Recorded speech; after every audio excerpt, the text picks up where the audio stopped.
ब्रह्मा के माता पिता कौन है? अभी मजा आएगा ना भिड़ो। ब्रह्मा के पिता हैं भगवान नारायण। तो भगवान ब्रह्मा भगवान विष्णु से कहते हैं कि मुझे मेरे पिता का नाम मालूम, पर आपके पिता का नाम क्या है मुझे नहीं मालूम। ब्रह्मा जी हैं आपके पूजनीय पिताजी, तो विष्णु जी हैं आपकी पूजनीय माता जी। भाई साहब कुछ ज्यादा नहीं हो गया ये? मतलब कुछ भी। यही नहीं, अभी और सुनिए। ब्रह्मा जी भगवान की कोटरी में नहीं आते। क्यों नहीं आते गुरुजी? क्योंकि ब्रह्मा जी भगवान के पुत्र हैं। ब्रह्मा जी बोले मैं तुम्हारा पिता, और नारायण बोले मैं तुम्हारा पिता। ब्रह्मा विष्णु महेश एक दूसरे के पिता है, वो उनका पुत्र है, ये कोरा झूठ है। ये भी प्रमाण करना चाहूंगा कि ब्रह्मा विष्णु महेश के माता पिता कौन है। ब्रह्मा जी किसके पुत्र हैं, आज इसी विषय को विस्तार से क्लियर करने के लिए हम आपके बीच कुछ आध्यात्मिक जानकारों के विचार लेकर आए हैं। इन आध्यात्मिक जानकारों में एक तरफ हैं अनिरुद्ध आचार्य जी महाराज, वो कुछ अन्य आध्यात्मिक जानकार तो वहीं दूसरी ओर हैं संत रामपाल जी महाराज। इन आध्यात्मिक जानकारों में किसका ज्ञान उत्तम है, कमेंट करके हमें अपनी राय अवश्य दें। अगर इस चैनल पर आप पहली बार आए हैं तो फटाफट से वीडियो को लाइक और चैनल को सब्सक्राइब जरूर कर दें। तो चलिए वीडियो शुरू करते हैं। राधे राधे गुरुजी। जी गुरुजी मेरा ये प्रश्न है कि ब्रह्मा माता पिता कौन है?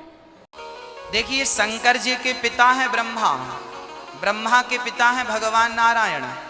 ब्रह्मा जी भगवान की कोटरी में नहीं आते। क्यों नहीं आते गुरुजी? क्योंकि ब्रह्मा जी भगवान के पुत्र हैं ना, भगवान नारायण की नाभि से निकले। भगवान ब्रह्मा भगवान विष्णु से कहते हैं कि मुझे मेरे पिता का नाम मालूम, पर आपके पिता का नाम क्या है मुझे नहीं मालूम। भगवान विष्णु को हंसी आ गई। ब्रह्मा जी बच्चों की तरह बात कर रहे हैं। ये बच्चे लोग नहीं होते, जब मम्मी पापा की शादी की एल्बम देखते हैं ना तो बच्चे कहते हैं मम्मी इसमें सब है, मैं कहाँ हूं? तो मम्मी पापा माथा ठोक कर कहते हैं तो हुआ ही नहीं था, तो पैदा ही नहीं हुआ। सब है पर मैं कहाँ हूं? ब्रह्मा जी वही बात कर रहे हैं भगवान विष्णु के आगे कि मेरे पिता का नाम मालूम है, सारे जगत के बाप का नाम मुझे मालूम है, पर नारायण आपके पिता का नाम नहीं मालूम। ब्रह्मा जी हैं आपके पूजनीय पिताजी, तो विष्णु जी हैं आपकी पूजनीय माता जी। एक प्रश्न तो हर हिंदू के मन में उठता है कि ब्रह्मा जी, विष्णु जी और शिव जी के पिता कौन है, कहां इनका जन्म हुआ, कैसे ही संसार में आए। आज मैं आपको प्रमाण सहित ये बताने का प्रयास करूंगा कि कौन है त्रिदेव ब्रह्मा विष्णु महेश के पिता, कैसे हुई इनकी रचना।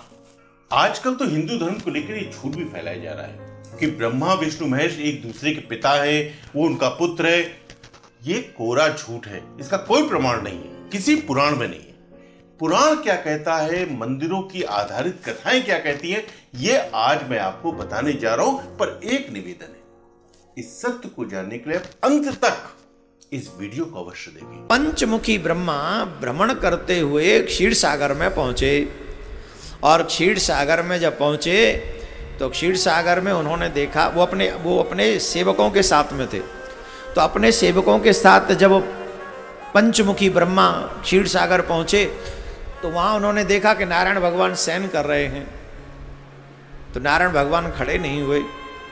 अब जब वो खड़े नहीं हुए तो ब्रह्मा जी को थोड़ा बुरा लगा, अरे ये तुम क्या कर रहे हो, तुम जानते नहीं मैं तुम्हारा पिता, मैं जगत पिता ब्रह्मा, मैं जगत पिता ब्रह्मा तुम्हारे पास आया हूं, और तुम मेरे को आया हुआ देखकर भी खड़े नहीं हो रहे हो, ये कैसा कार्य कर रहे हो, कैसी अनुचित व्यवस्था प्रारंभ कर रहे हो। मैं जगत पिता ब्रह्मा हूँ, चलो तुम मेरा पूजन नहीं कर सकते तो कोई नहीं, पर मेरा स्वागत करने के लिए तो तुमको खड़ा हो जाना चाहिए।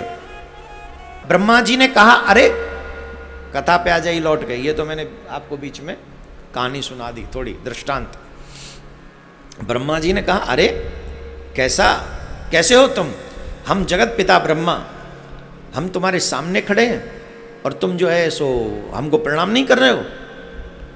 तो नारायण भगवान मुस्कुरा दिए। नारायण भगवान बोले, कैसी उल्टी गंगा बहा रहे हो, अरे ब्रह्मा जी मति भ्रमित हो गई है तुम्हारी। क्यों? बोले तुम जानते नहीं हो हम नारायण हैं, हमारी नाभि से कमल हुआ और कमल में से तुम्हारा प्राकट्य हुआ है। हमारी नाभि से तुम्हारा प्राकट्य हुआ और तुम चाहते हो कि हम तुम्हारा सम्मान करें, तो अपना सम्मान चाहते हो हमसे। अरे तुम आए हो, चलो ठीक है, तुमने सम्मान नहीं किया, हमने तुमसे कुछ नहीं कहा, उल्टी गंगा बहा रहे हो तुम, हमसे कह रहे हो कि हम तुम्हारा सम्मान करें। अरे ये कैसे संभव है? ब्रह्मा जी बोले मैं तुम्हारा पिता और नारायण बोले मैं तुम्हारा पिता। इस बात को लेके एक दूसरे में विवाद छिड़ गया। अच्छा एक बात बताओ, ये देवता आपस में लड़ेंगे क्या? इतनी अल्प बुद्धि है इनमें कि जी आपस में लड़ जाएंगे? नहीं, भगवान के शिवलिंग को प्रकट होना था, इसलिए ये लीला ऐसी कर रहे हैं।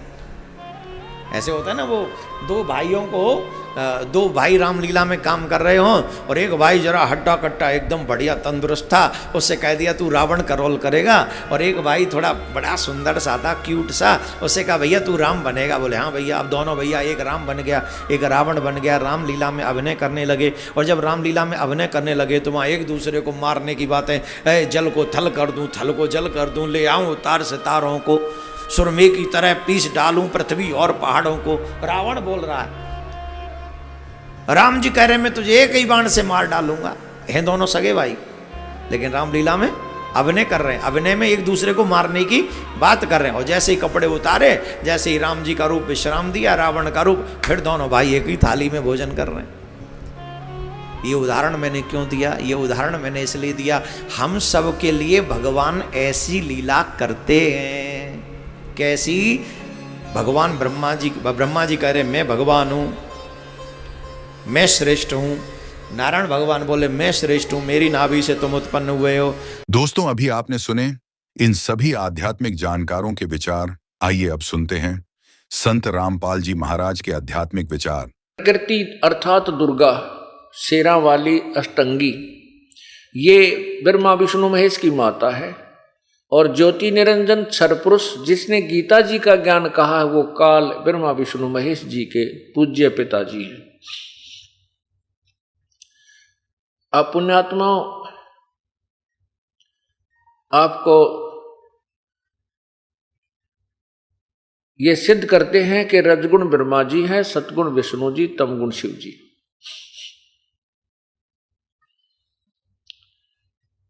सर्वप्रथम आपको और साथ में ये भी प्रमाण करना चाहूंगा कि ब्रह्मा विष्णु महेश के माता पिता कौन है।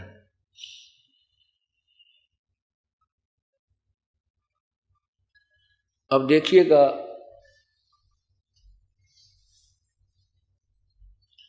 श्री शिव पुराण देखिएगा, श्री शिव पुराण सचित्र मोटा टाइप, केवल हिंदी। नीचे देखिए, गीता प्रेस गोरखपुर से प्रकाशित, गीता प्रेस गोरखपुर। और इनके अनुवादक कौन है?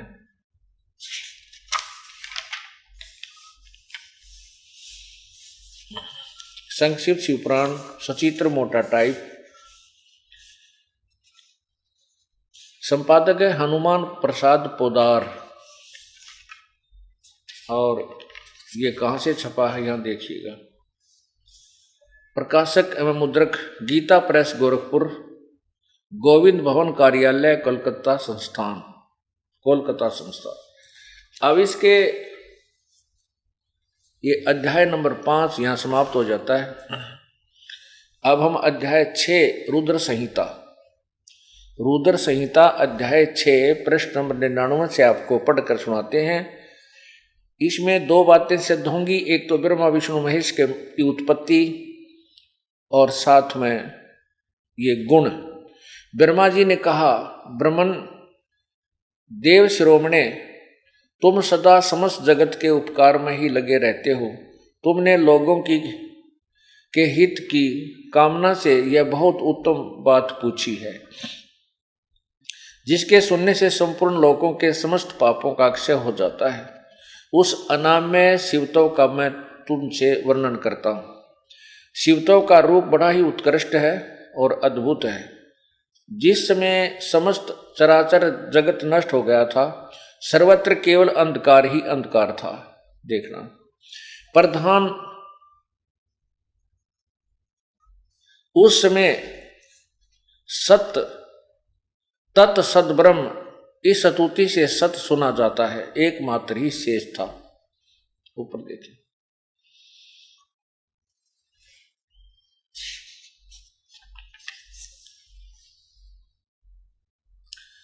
जिस परब्रह्म के विषय में ज्ञान और अज्ञान से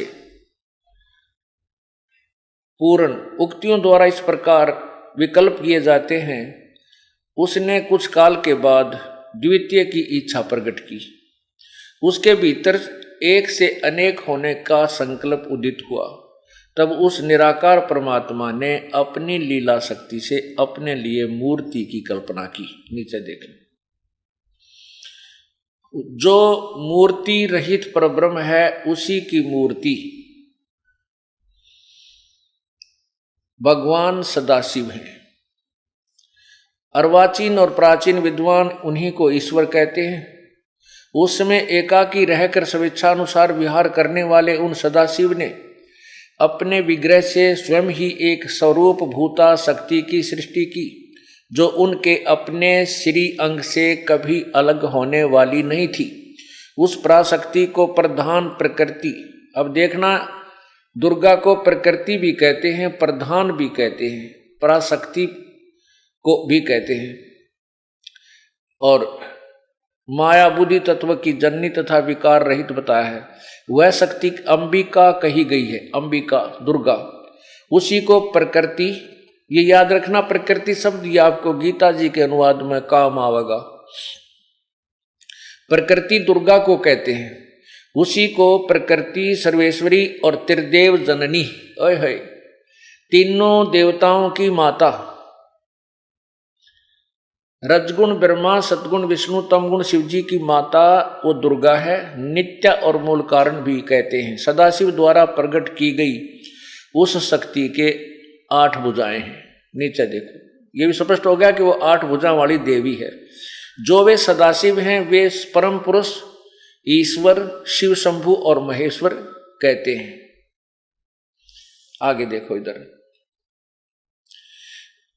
अब ये काल है, ये सदाशिव कौन है? ये काल है, ये ब्रह्मा विष्णु महेश का पिता है और दुर्गा इनकी माता है। वे अब सदाशिव अर्थात काल के विषय में बताया जा रहा है। वे अपने सारे अंगों में भस्म रमाए रहते हैं। उन काल रूपी ब्रह्म ने, ये स्पष्ट भी कर दिया है, सदाशिव को यानी महाशिव को काल भी कहते हैं। उन काल रूपी ब्रह्म ने एक ही समय शक्ति के साथ, ये नाथ नहीं है, ये गलत प्रिंट है, शक्ति यानी दुर्गा के साथ शिवलोक नामक अक्षेत्र का निर्माण किया।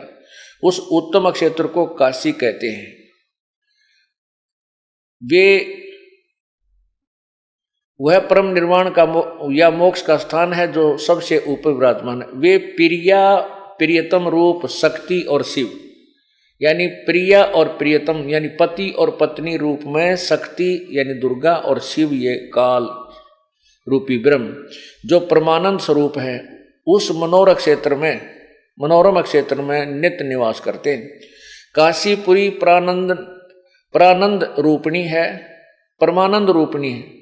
मुने शिव और शिवा ने यानी काल और दुर्गा ने, शिव ये काल है और शिवा ये दुर्गा है, प्रलय काल में भी कभी उस क्षेत्र को अपने सानिध्य से मुक्त नहीं किया। इसलिए विद्वान पुरुष उसे अविमुक्त क्षेत्र के नाम से जानते हैं। यहां देखना, देवर से एक समय उस आनंद वन में रमण करते हुए शिवा यानी दुर्गा और शिव ये काल के मन में यह इच्छा हुई कि किसी दूसरे पुरुष की सृष्टि करनी चाहिए, जिस पर यह सृष्टि संचालन का महान भार रखकर हम दोनों केवल काशी में रहकर स्वेच्छा अनुसार विचरें और निर्वाण धारण करें। यहां देखो, ऐसा निश्चय करके शक्ति सहित सर्वव्यापी परमेश्वर शिव ने अपने वाम भाग के 10वें अंग पर अमृत मल दिया। फिर तो वहां से एक पुरुष प्रकट हुआ जो तीनों लोकों में सबसे अधिक सुंदर था। वह शांत था, उसमें सत्गुण की अधिकता थी। ये विष्णु की उत्पत्ति होगी। शिव यानी काल, सदाशिव और दुर्गा से, तथा वह गंभीरता में अथाह सागर था। आगे देखो। तदंतर उस पुरुष ने परमेश्वर शिव को प्रणाम करके कहा, स्वामिन मेरा नाम निश्चित कर कीजिए और काम बताइए। नीचे आइए। शिव ने कहा, वत्स, व्यापक होने के कारण तुम्हारा विष्णु नाम विख्यात हुआ।